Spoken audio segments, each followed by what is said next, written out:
நம்ம கிறிஸ்மஸ் சீரிஸோட second recipe mutton மப்பாஸ்.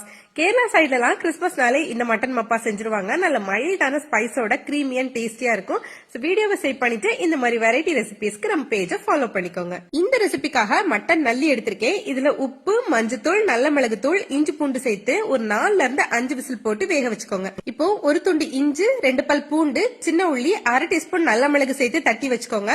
பேன்ல தேங்காய் ஆட் பண்ணி பட்டை, கிராம்பு, ஏலக்காய் நம்ம சதைச்சு வச்சிருந்த பேஸ்டும் சேர்த்து வதக்கிட்டு இதோட கட் பண்ண ஒரு ஆனியன், கொஞ்சமா உப்பு, கருவேப்பிலை, பச்சை மிளகாய் சேர்த்து கலர் மாற வரைக்கும் வதக்கிக்கோங்க. இதோட 1/2 teaspoon பெருஞ்சீரகத்தூள், 1 teaspoon garam masala, 2 teaspoon மல்லித்தூள் சேர்த்து வதக்கி பச்சை வாசனை மாறினதும் நம்ம வேக வச்ச மட்டனை தண்ணியோட சேர்த்துட்டு ஒரு பாதி எலுமிச்சை பழமும் பிழிஞ்சு விட்டுக்கோங்க. இப்போ இதுல 2ஆம் தேங்காய் பாலும் தேவைக்கு உப்பு சேர்த்து கொதிக்க விட்டு தேங்காய் பால் பாதியா வத்தினதும் 1ஆம் தேங்காய் பாலும் நல்ல மிளகு தூளும் சேர்த்து மிக்ஸ் பண்ணி கொதிச்சு வர்ற டைம்ல ஸ்டவ் ஆஃப் பண்ணிட்டு சின்ன உள்ளி, கருவேப்பிலை, பச்சை மிளகாய் சேர்த்து தாளிச்சு